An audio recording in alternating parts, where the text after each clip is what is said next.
She left. और जब वो गई उनको काफ़ी समझाया, मैंने भी समझाया, फिर अल्टीमेटली मेरे वालिद ने भी समझाया कि बेटा जो भी प्रॉब्लम है तुम्हारी, तुम लोग आपस में बैठ के सॉर्ट आउट करो और किसी तीसरे बंदे की मत सुनो, किसी तीसरे बंदे को मत बीच में लेके आओ। लेकिन उनके जो दो सेंटेंसेस थे ना कि एक ज़िंदगी एक दफ़ा मिलती है, उसको एंजॉय करना चाहिए, और दूसरा ये था कि बच्चे पल जाते हैं। तो मैं तो ये कहता हूँ कि इंसान का जो बच्चा होता है ना, उसको पालना सबसे मुश्किल काम होता है। पायनियर वर्ल्ड न्यूज की वीडियोस देखने के लिए हमारा चैनल सब्सक्राइब करें और बेल आइकन पर क्लिक करें ताकि आपको हमारी हर वीडियो का नोटिफिकेशन मिल सके। शुक्रिया। अस्सलाम वालेकुम नाज़रीन, मैं हूं आपकी होस्ट अलकुमा मलिक और आप देख रहे हैं पायनियर वर्ल्ड न्यूज़। इस टाइम आज मेरे साथ जो मेहमान मौजूद हैं वो हैं शुएब कासिम, और उनकी अज़मत को पाकिस्तान की तरफ से सलाम पेश करती हूं। ऐसे यूट्यूबर जिन्होंने अपनी लाइफ को किस तरह से संभाला, अपने बच्चों को किस तरह से संभाला, उनकी देखभाल की, कितनी मुश्किलात से वो गुजरे, कोई नहीं जानता। आज हम इनसे सवाल करेंगे कि इनकी लाइफ में ऐसा क्या हुआ जिन्होंने इनको मुकम्मल बदल के रख दिया। अस्सलाम वालेकुम शुएब कासिम। वालेकुम अस्सलाम जी। कैसे हैं?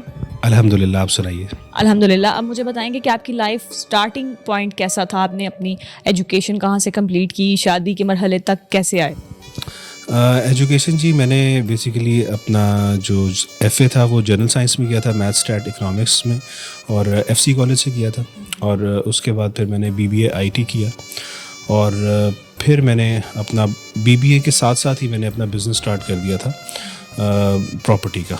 तो उसके बाद फिर 2005 में शादी हुई मेरी जी। अच्छा, तो जब आपकी शादी हुई, लव मैरिज थी अरेंज मैरिज? जी, लव मैरिज को अरेंज किया गया था बेसिकली, तो इस तरह से हुई थी शादी। ये लव मैरिज को अरेंज जो किया गया था, इसको थोड़ा सा डिटेल दे सकते हैं आप? जी, बस पसंद की शादी थी, और फिर पेरेंट्स को मनाया, और पेरेंट्स अल्हम्दुलिल्लाह मान गए, और थोड़ा सा टाइम लगा मानने में पेरेंट्स को, लेकिन अल्टीमेटली पेरेंट्स मान गए और फिर हो गई शादी। दोनों की तरफ से पसंद की थी? जी, दोनों की तरफ से पसंद की थी जी। तो फिर ऐसे क्या हालात पेश आए कि आपकी वाइफ आपको छोड़ के चली गई? हालात जी आहिस्ता आहिस्ता ही पैदा होते हैं, एकदम से तो हालात पैदा नहीं होते। तो हुआ ये था कि मेरे शादी के बाद, कुछ अरसे के बाद शादी के, फाइनेंशियल प्रॉब्लम जो थे ना वो पैदा होना शुरू हो गए थे। एक तो मुझे एंग्जाइटी का इशू हुआ, नर्वस ब्रेकडाउन हुआ मुझे। उसकी वजह से मैं तकरीबन 6 महीने घर में बैठा रहा, और 6 महीने मैंने एक कमरे में अपने आप को बंद कर लिया। तो नर्वस ब्रेकडाउन में होता है इस तरह। अच्छा, तो उसमें ये था कि मेरी वाइफ कहती थी कि डॉक्टर के पास नहीं जाना, आपको कोई जादू, कोई ब्लैक मैजिक है आपके ऊपर। तो मैं उनको ये कहता था कि नहीं, डॉक्टर के पास जाना चाहिए, ब्लैक मैजिक तो इतना नहीं है, डॉक्टर के पास जाना चाहिए। लेकिन वो इस बात को मानती नहीं थी। तो बस इस चीज़ पे थोड़ी सी बहस होती थी। फिर फाइनेंशियल प्रॉब्लम साथ साथ आना शुरू हुए। तो ये मेन 2 वजूहात थी, एक फाइनेंशियल प्रॉब्लम और दूसरा एंग्जाइटी का जो इशू था। ये इशू बने सेपरेशन के, और एंड में फिर आके आखिरी जो 3 साल थे शादी के, उसमें कोई बाबा जी थे जो इंडिया से आते थे, और वो यहाँ रहते थे, हिकमत भी करते थे, और वो भी करते थे, फूके भी मारते थे। तो उन्होंने फिर उनके जहन में, पहले भी एक कोई साहब थे, उन्होंने उनके जहन में डाला कि आपकी जो सास हैं यानी कि मेरी वालदा, वो मेरे ऊपर जादू करती हैं, यानी कि ब्लैक मैजिक करती हैं। तो ये एक तीसरा फैक्टर आया, और फिर अल्टीमेटली जब वो चली गई, खुला दायर करने से पहले मेरे ऊपर भी इल्ज़ाम लगा दिया कि मैं भी ब्लैक मैजिक करता हूँ, और मैंने अपनी वालदा से सीखा, और कमरे में बैठ के मैं ब्लैक मैजिक करता हूँ। तो ये एक तीसरा इल्ज़ाम था। फाइनेंशियल प्रॉब्लम, एंग्जाइटी, एंड फिर काला जादू। ये 3 इश्यूज़ थे जिनकी वजह से अल्टीमेटली शी लेफ्ट। और जब वो गई उनको काफ़ी समझाया, मैंने भी समझाया, फिर अल्टीमेटली मेरे वालिद ने भी समझाया कि बेटा जो भी प्रॉब्लम है तुम्हारी, तुम लोग आपस में बैठ के सॉर्ट आउट करो, और किसी तीसरे बंदे की मत सुनो, किसी तीसरे बंदे को मत बीच में लेके आओ। लेकिन उनके जो 2 सेंटेंसेस थे ना कि एक ज़िंदगी एक दफ़ा मिलती है, उसको एंजॉय करना चाहिए, और दूसरा ये था कि बच्चे पल जाते हैं। तो मैं तो ये कहता हूँ कि इंसान का जो बच्चा होता है ना, उसको पालना सबसे मुश्किल काम होता है। बच्चे तो पल जाते हैं, इंसान के बच्चे में फीलिंग्स होती हैं, दिल होता है, अल्लाह ताला ने उसको दिमाग दिया हुआ है, और माँ बाप का सर पे होना बहुत ज़रूरी होता है। कोई भी एक बीच में से मिसिंग हो जाए तो बच्चे की तो लाइफ जो है ना वो 180 डिग्री का टर्न ले लेती है। तो अच्छा मुझे बताएंगे कि आपके बच्चों पे इसका क्या असर हुआ, या वो अपनी मदर को मिस करते हैं, किस तरह से वो मतलब अपना प्यार उनके लिए दिखाते हैं? अच्छा, बेसिकली जी बच्चों की तो हेल्थ पे जो है ना वो बहुत ज़्यादा इफ़ेक्ट होता है, और बच्चे चाहे छोटे हों चाहे बड़े हों, बच्चों की हेल्थ पे इफ़ेक्ट होता है, बच्चों की मेंटल हेल्थ पे इफ़ेक्ट होता है, फिज़िकल हेल्थ पे इफ़ेक्ट होता है। बच्चा आपके साथ कोई बात शेयर नहीं कर पाता। बच्चों के अंदर जो चीज़ होती है ना वो अपने अंदर दबा जाते हैं चीज़ें, चाहे बच्चा बड़ा हो चाहे छोटा हो, उसमें ये बड़े छोटे की बात नहीं होती। और जो टीन एज में बच्चा दाखिल हो गया वो फिर जैसे आपने कहा कि वो फिर चिड़चिड़ा हो जाता है, वो अपना गुस्से में एग्रेसिव हो जाता है बच्चा, और वो फिर गुस्सा जो है वो अपना कहीं और निकालने की कोशिश करता है, एग्रेशन कहीं और निकालने की कोशिश करता है। तो मैंने फिर इसका जो हल निकाला वो ये हल निकाला कि मैं फिर बाप की कैटेगरी जो है ना वो मुझे थोड़ी सी जो है ना वो माइल्ड करनी पड़ी, मध्यम करनी पड़ी। एक होता है ना बाप, जैसे बाप एक हमारे माशरे में एक है जी, बाप से डर के रहना है, डरना है बाप से। तो वो चीज़ मैंने फिर उसको कंट्रोल किया, उसको ख़त्म किया। मैंने कोशिश की कि मैं इनको माँ का प्यार दे सकूं, और इनके साथ जो है वो टाइम सुबह से लेकर रात तक इनके साथ टाइम स्पेंड कर सकूं। इनको मैंने अपना बेस्ट फ्रेंड बनाया। अब जो मेरा सबसे बड़ा बेटा है माशाल्लाह, वो मुझसे हर बात शेयर करता है। कोई बुरी बात हो, कोई अच्छी बात हो, जो ख़ासकर बच्चे अपने पेरेंट्स से छुपा जाते हैं बातें, दोस्तों की बातें नहीं आके घर बताते कुछ, लेकिन वो बेटा मेरा हर चीज़ मेरे साथ शेयर करता है। और मैं फिर उसको बताता हूँ कि बेटा ये लड़के आपको ये चीज़ गलत बता रहे हैं, ये चीज़ ऐसे नहीं ऐसे होती है। तो वो हर चीज़ मेरे साथ फिर शेयर करता है। बाकी आपको पता है कि अभी 3 साल पहले वाइफ छोड़ के गई, तो बस इस 3 साल में अल्लाह ताला ने मेरी ट्रेनिंग आप कह लें कि कर दी है कि बच्चों को किस तरह से संभालना है। और बाकी ये है कि मैं अपनी बस कोशिश ही कर रहा हूँ। लोग मुझे कहते हैं जी आप वो सिखाते हैं व्लॉग्स के अंदर, मैंने कहा मैं सिखाता नहीं हूँ, बस मैं अपनी जो है ना वो कोशिश कर रहा हूँ। बच्चे व्लॉग्स में आते हैं मेरे साथ, तो सिखाता मैं कुछ भी नहीं हूँ, मैं अपनी पूरी कोशिश कर रहा हूँ कि किसी तरह बच्चों को जो है वो माँ का प्यार भी दे सकूँ। और आप जॉब्स वगैरह के साथ किस तरह स्टार्टिंग में, जब भी आपके साथ सीन हुआ, तो आप स्टार्टिंग में किस तरह मैनेज करते थे अपने बच्चों को? क्योंकि आपने माँ भी बन के पाला है अपने बच्चों को, बाप के साथ माँ का प्यार दिया है, माँ की ममता दी है, तो आपने किस तरह से मैनेज किया अपनी जॉब वगैरह? बेसिकली जॉब मैंने छोड़ दी हुई थी। उस टाइम मैं जॉब नहीं कर रहा था जिस टाइम छोड़ के गई, मतलब इनकी जो मदर है जब वो छोड़ के गई तो उस टाइम मैं जॉब नहीं कर रहा था। फिर बाद में फिर मेरे जहन में आया कि यार कोई ऐसी चीज़ की जाए। यूट्यूब चैनल फिर मैंने स्टार्ट किया अपना, और वो भी अल्लाह की तरफ से ही मेरे जहन में आया, स्टार्ट किया। और उसमें ये हुआ कि थोड़ा सा मुझे सब्र करना पड़ा, और फिर वो मोनेटाइज हो गया, उससे फिर इनकम आना स्टार्ट हो गई। और ये है कि मैं फिर अपने बच्चों के साथ भी टाइम स्पेंड कर लेता हूँ और यूट्यूब को भी टाइम दे लेता हूँ। हाँ, इसके साथ साथ फिर मैंने कुछ टेक्निकल कोर्सेज़ वगैरह किए, फ्रीलांसिंग जिसको कहते हैं, वो भी कर ली। अच्छा, इसके अलावा यानी कि आप ये कहना चाह रहे हैं कि आपका सिर्फ source of income just YouTube है? जी, मेरा मेजर जो चंक है ना, आप कह लें कि 90 to 95% जो मेरा चंक है इनकम का वो यूट्यूब है। बाकी 5-10% आप फ्रीलांसिंग का कह लें। अगर मुझे कोई कह देता है जी हमारे लिए कोई ऐड कैंपेन कर दें फेसबुक के ऊपर या यूट्यूब के ऊपर या गूगल एड्स के थ्रू कोई ऐड कैंपेन कर दें, तो वो मैं कर देता हूँ फिर। तो क्योंकि मैंने सोशल मीडिया मार्केटिंग की हुई है, डिजिटल मार्केटिंग की हुई है, तो वो मैं कर देता हूँ। अच्छा, इसके अलावा आप यूट्यूब पे जब आए तो यूट्यूब मतलब कितना टाइम लिया यूट्यूब ने आपका चैनल मोनेटाइज होने में और सेटल्ड होने में, लोगों को पहचान करवाने में कितना टाइम लगा? मुझे तकरीबन जी 7 मंथ्स लगे थे। चैनल मेरा 7 मंथ्स में मोनेटाइज हुआ था। 7 महीने मुझे कुछ नहीं आया, बल्कि आप ये कह लें कि 7 महीने में मोनेटाइज हुआ और 1 साल 3 महीने के बाद मुझे इनकम आई, क्योंकि वहाँ से वो एक पिन आना होता है यूट्यूब की तरफ से। तो उसको अप्लाई करते करते पहले अटैम्प्ट में नहीं आया, दूसरे अटैम्प्ट में नहीं आया, तीसरे में नहीं आया, वो फिर ऑनलाइन ही उसको किया मैंने, और फिर जाके कोई थोड़ी बहुत मुझे इनकम मिली। क्योंकि पहले तो इतने व्यूज़ नहीं थे मेरे, वो थोड़ी सी इनकम थी, लेकिन आई वॉज़ वेरी हैप्पी। आप यकीन करें कि जब मैंने अपना स्टार्ट बिज़नेस से लिया था ना, तो उस वक्त मैं माशाल्लाह बहुत ज़्यादा कमा रहा था। 2001-2002 की मैं बात कर रहा हूँ, उस टाइम बहुत ज़्यादा कमा रहा था। लेकिन ये जो इनकम आई ना इतने सब्र के बाद, इसकी मुझे इतनी खुशी हुई, मैं आपको बताऊँ। कुछ हज़ार रुपए थे, मुझे इतनी खुशी है कि मैं आपको बता नहीं सकता। बेसिकली यूट्यूब एक तो आपको सब्र सिखा देती है, इसके अलावा इंजॉयमेंट अलग सिखा देती है।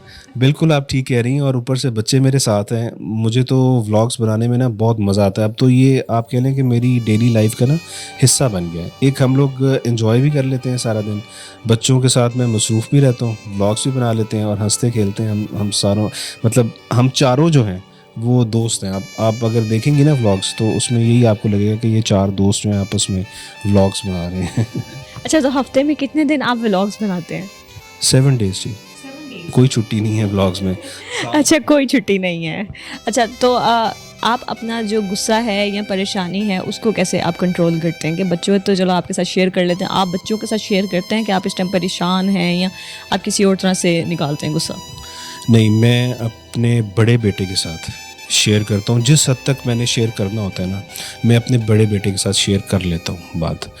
अगर उससे भी ऊपर की कोई चीज़ है तो फिर मैं अपने फादर के साथ या फिर अपनी मदर के साथ शेयर करता हूँ। बाकी इन 3 लोगों के अलावा किसी के साथ इतना शेयर नहीं करता मैं। बाकी बच्चे तो भी बहुत ज़्यादा छोटे हैं। जी, बेसिकली आप ये कह लें कि मेरी जो सोशल लाइफ है ना, वो मेरे बच्चे और मेरे पेरेंट्स हैं, या फिर मेरे भाई हैं, उनसे मेरी बात हो जाती है। एक भाई मलेशिया में होते हैं, यहाँ पे भी होते हैं, तो बस उनसे बात हो जाती है। तो बाकी मेरी जो सोशल पूरा सर्कल है वो यही है, मेरे बच्चे हैं। अच्छा, तो बच्चों को घुमाने फिराने लेकर जाते हैं? जी बिल्कुल लेके जाते हैं, ऑन एंड ऑफ बच्चों को घुमाने फिराने भी लेके जाता हूँ। ये है कि बच्चों की जो एक्टिविटी, अब मैंने जिस तरह से आपने मेरे से पूछा कि किस तरह से आपने बच्चों को वो किया सारा कुछ, तो मैं बच्चों पे ना कोई चीज़ इम्प्लीमेंट नहीं करता कि जी यार तुमने इंजीनियर बनना है या तुमने डॉक्टर बनना है। अब उन 2 जो बड़े हैं, सबसे बड़े वाला और मिडिल वाला, वो उनको क्रिकेट का शौक़ है, तो फिर मैं उनको ग्राउंड में ले जाता हूँ, वहाँ पे वो खेलते हैं। क्लब है, एक क्लब है, वहाँ पे ले जाता हूँ, वहाँ पे वो खेलते हैं। बस जितनी देर वो खेलते रहते हैं, वहाँ पे उनकी प्रैक्टिस होती है, वहाँ मैं बैठा रहता हूँ, उनको देखते रहता हूँ। 2 घंटे खेलें, 3 घंटे खेलें, 4 घंटे खेलें, मैं उनको देखता हूँ। जब उनका मैच होता है उनको साथ लेके जाता हूँ, पूरा मैच देखता हूँ उनका, सुबह से लेके शाम तक बैठा रहता हूँ, मैच देखता हूँ और उनको बकअप करता हूँ। सबसे छोटा बेटा है वो आर्मी में जाना चाहता है, उसका नाम मुस्तफ़ा है, तो उसको उस चीज़ में मैं हेल्प आउट करता हूँ कि इसने आर्मी में जाना है, और उसको अभी से जो है वो मैंने जनरल बुलाना शुरू कर दिया है। अच्छा, एक बहुत बड़े मोटिवेटर हैं, उन्होंने ये बात कही थी, उन्होंने कहा था कि जिस हैसियत से आप अपने बच्चे को देखना चाहते हो उनको उस तरह से इज़्ज़त देना स्टार्ट करो। उन्होंने मतलब एक डॉक्टर हैं, आपको भी पता होगा, उन्होंने कहा कि अगर आप फॉर एग्जांपल किसी को ऑफिसर बनाना चाहते हो तो आपने ये नहीं कहना उठो तुम्हारी खाला आई हैं, आपने कहना है कि बेटा मेरी बहन आई हैं, उम्र में आपसे ज़्यादा सीनियर है, लेकिन मैं चाहती हूँ आप यहाँ बैठें, तो क्या आप प्लीज़ इधर आ सकते हैं? मुझे कहना अच्छा तो नहीं लग रहा, लेकिन क्या आप इधर आएंगे, अपनी खाला को एहतरामन जगह देंगे? कि उस तरह बच्चा जो है ना वो चीज़ वो ऑब्ज़र्व करता है और वो अंदर इनटेक करता है वो चीज़, और वो फील करता है कि यार मुझे इतनी इज़्ज़त दी गई और मैंने इसका मान रखना है। तो वही बात है ना, जैसे डॉक्टर साहब ने की, और उसी तरह से बच्चों को आपने ट्रीट करना है जो आप उनको बनाना चाहते हैं। अगर आप उस तरह से उनको ट्रीट नहीं करेंगे ना, बाहर भी वो इन्फीरियॉरिटी कॉम्प्लेक्स का शिकार होगा और बाहर भी उसी तरह मार खाएगा जिस तरह आप मारते हैं उसको। आप यकीन करें इसी तरह ही होता है, जिस तरह आप बच्चे को ट्रीट करेंगे दुनिया भी उसको उसी तरह ट्रीट करेगी। बच्चे को जिस तरह आप उसको घर में ट्रीट करेंगे उसी तरह दुनिया भी उसको बाहर ट्रीट करेगी। उसको बताएं कि दुनिया किस तरह की है और आपको किस तरह का रिस्पांस आए तो आपने आगे से क्या रिस्पांस शो करना है, कहाँ पे आपने इग्नोर कर देना है, कहाँ पे आपने जवाब देना है। ये पेरेंटिंग है बेसिकली। तो मेरी भी 2-3 मैंने वीडियोस बनाई हैं छोटी छोटी पेरेंटिंग के ऊपर। तो वो ये है कि आप ये देखें ना कि आप बच्चे के जब दोस्त बन जाते हैं ना, दोस्त ये नहीं मुंह से कह देना। कई माँ बाप कहते हैं जी हाँ ठीक है जी हम आपके बेस्ट फ्रेंड हैं, जब कोई वो बात बताते हैं आगे तो वो डांट देते हैं उनको आगे से कि ऐसे नहीं करना। तो दोस्त का मतलब ये होता है कि वाकई में दोस्त, अब दोस्त डांटता तो नहीं है ना आगे से, या तो अच्छा दोस्त होगा तो आगे से मशवरा देगा। तो मैं भी यही करता हूँ कि कोई आके बात बताते हैं ना तो मैं डांटता नहीं हूँ, मैं बैठ के फिर एक ये भी जहन में चीज़ रखनी है कि लेक्चर नहीं लगना चाहिए बच्चे को कि आप लेक्चर दे रहे हैं, ये लगना चाहिए कि आप एडवाइस दे रहे हैं, मशवरा दे रहे हैं, लेक्चर भी नहीं लगना चाहिए। इस तरह से उनके साथ बात करें कि उनको ये भी ना लगे कि यार बाबा लेक्चर दे रही हैं, मम्मा लेक्चर दे रही हैं। उस तरह से फिर बच्चा नहीं समझेगा। अगर वो 13 साल का आपने 13 साल के लेवल पे आके उससे बात करनी है। आपने अपने लेवल पे नहीं। आप सोचें कि आप जब 13 साल के थे या 10 साल के थे तो आप कैसे सोचते थे, कैसे बात करते थे, उस लेवल पे आके बात करें, फिर देखें बच्चा कैसे सुनता है आपकी। अच्छा, और लोग समझते हैं यूट्यूब हो गई या टिकटॉक हो गई ये बहुत बुरी चीज़ है, वाहियाती है, तो इसको मतलब किस तरह से आप लेके चलेंगे? सबसे पहले तो जी मैं ज़ैद अली की मिसाल दूंगा आपको। ज़ैद अली ने एक शॉर्ट वीडियो बनाई थी और उसमें बैकग्राउंड म्यूज़िक लगाया हुआ था तेरा बाप आया। वो शायद काफ़ी लोगों ने देखी और उसके कई मिलियन उसके व्यूज़ हैं। शॉर्ट वीडियो है, पहले तो फेसबुक पे थी, अभी यूट्यूब पे लगी हुई है। वो चल के आ रहा होता है किसी पार्किंग एरिया में, तो वो कोई मर्सिडीज़ में एक लड़का खड़ा होता है, वो कहता है यार मैं बिजनेसमैन हूँ, तुम पैदल चल के आ रहे हो, तुम क्या यूट्यूबर बने हुए हो। वो फिर ज़ैद अली जब कोई चीज़ लेके ना बाय करके वो फिर पार्किंग में आता है और अपनी BMW में आता है, और वो BMW उसकी स्पोर्ट्स वाली है, तो वो आता है और पीछे म्यूज़िक लगा होता है तेरा बाप आया। तो वो ये शो कर रहा है कि भाई यूट्यूबर जो है ना आजकल वो बहुत बड़े बड़े बिजनेसमैन से भी ज़्यादा कमा रहे हैं। तो ये लोगों की बहुत गलत सोच है, और हमारी थोड़ी सी बदकिस्मती है कि पाकिस्तान में कोई भी नई चीज़ आती है ना उसको हम एक्सेप्ट करने में बहुत देर लगा देते हैं। सिर्फ यूट्यूब में नहीं, हर चीज़ में ये मसला है। गाड़ियों में भी यही मसला है। कोई गाड़ी का नया मॉडल आएगा ना, वो कहेंगे नहीं वो पुराना मॉडल अच्छा था। कोई नई चीज़ आएगी, कोई भी नई चीज़ आप देखें, इतनी सारी वो इन्वेस्टमेंट्स जैसे बिटकॉइन की है और डिफरेंट चीज़ें हैं। बिटकॉइन ने तो सबको पीछे छोड़ दिया। सबको पीछे छोड़ दिया। तो पहले तो बोला हराम है, अब चुपके कर रहे हैं। तो एंड में जब वो ख़त्म हो जाएगा ना, जब वो किसी बाइंग पावर ही नहीं रहेगी, जब वो इतना महंगा हो जाएगा, महंगा तो अभी भी देखें अब वो कितना महंगा हो गया, तो जब वो आउट ऑफ रीच हो जाएगा फिर कहेंगे ओए होए यार ये इसको इस्तेमाल क्यों नहीं किया। जब टीवी आया था आप सोचें, उसको हराम करार दे दिया था। टीवी तो चलें दूर की बात है, जब नॉन स्टिक पैन्स आए थे ना, नॉन स्टिक पतीले, तो क्या कहते थे, इसमें खाना नहीं खाना, गले का कैंसर हो जाता है। बिल्कुल आप ठीक कह रही हैं। हम थोड़ी सी बदकिस्मती है, हम लोग ना वो भेड़ चाल है, जैसे कि एक बंदा चल पड़ा ना फिर हम उसके पीछे लग जाते हैं, सही है। तो हम लोग बहुत जल्दी चीज़ों को एक्सेप्ट नहीं करते, ये हमारे अंदर बुराई है, इस चीज़ को हमें ठीक करना पड़ेगा। और मैं आवाम को मैसेज दूंगा कि यूट्यूब जो है ना ये फुल टाइम जॉब है। आप अगर किसी बैंक के लिए किसी और के लिए भी आप नौकरी कर रहे हैं ना, तो मैं आप लोगों को ये मशवरा देता हूँ कि आपने जो 10-12 घंटे वो आपकी मिख निकाल रहे हैं ना काम करवा के आपसे, और एंड में आपको 25-30 हज़ार रुपया दे देते हैं। जॉब करके आप आते हैं सुबह से लेके रात तक, और घर आके अपनी वाइफ को कहते हैं, बच्चों को कहते हैं मैं थका हूँ, मैं कहीं नहीं लेके जा सकता। तो इससे बेहतर है कि अपना काम करें, अपना बिजनेस करें, उसमें 10 घंटे लगाएं, उसमें 15 घंटे लगाएं, वो आपका अपना काम होगा, उसमें अल्लाह ताला ज़्यादा बरकत डालेगा। कि जब कोई कामयाब हो जाता है ना, वो कहते हैं ना कि चढ़ते सूरज को सलाम करते हैं। जब कोई कामयाब हो जाता है ना बस फिर उसके पीछे लग जाते हैं। जब वो स्ट्रगलिंग मोड में होता है ना तब नहीं उसको सपोर्ट करेंगे, जब कामयाब हो जाएगा फिर उसको सपोर्ट। आपको कभी फील नहीं हुआ कि आपके बच्चों को एक माँ की ज़रूरत है, या आपको दूसरी शादी कर लेनी चाहिए? आपने दूसरी शादी क्यों नहीं की? बच्चे जब मुझे कहेंगे ना कि मुझे अब हमें जो है वो मदर की ज़रूरत है, तो मैं इंशाल्लाह दूसरी शादी कर लूँगा। लेकिन अभी तक मेरे अपने माइंड में कोई ऐसी बात नहीं आई कि मैंने दूसरी शादी करनी है। उसकी वजह ये है कि 3 वजूहत होती हैं मेन। एक तो ये होती है कि आजकल जो हमारी सोसाइटी है या पहले से भी जो चलता आ रहा है उसमें ये है कि जो आने वाली होती है माँ, वो या तो बच्चों को एक्सेप्ट नहीं करती या बच्चे उनको एक्सेप्ट नहीं करते, या फिर जो हस्बैंड होते हैं ना वो ज़्यादा अपनी जो है वो नई आने वाली जो वाइफ है उनमें ज़्यादा बिज़ी हो जाते हैं और बच्चे कहीं निगलेक्ट हो जाते हैं। तो ये कुछ चीज़ें हैं। तो मुझे अपने आप पे तो है भरोसा, लेकिन ये है कि जो आने वाली हैं वो पता नहीं बच्चों को एक्सेप्ट करती हैं या बच्चे उनको एक्सेप्ट करते हैं या नहीं करते। बस इस चीज़ से डर लगता है मुझे। यानी कि अभी आप कहना चाहते हैं कि अभी आपको ज़रूरत नहीं है? नहीं, अभी मेरा जो मेजर फोकस है और सबसे फर्स्ट प्रायोरिटी है ना वो मेरे बच्चों का फ्यूचर है, और मेरे बच्चों की जो मेंटल हेल्थ है ना और जो वैसे ओवरऑल हेल्थ है मेरी वो प्रायोरिटी है अभी। तो अभी शादी का कोई मेरा नहीं है। अस्सलाम वालेकुम। वालेकुम सलाम। क्या नाम है आपका? राफे। राफी किस क्लास में? 9th। साइंस या आर्ट्स? कंप्यूटर है। कह रहे हो? अच्छा मुझे बताओ कि आपकी हॉबीज़ क्या है? क्रिकेट खेलना, और अभी मैंने गिटार लिया नया, वो बजा लेता हूँ कभी कभी। गिटार बजाना आता है? नहीं आता नहीं है, सीख रहा हूँ। शौक है या नहीं?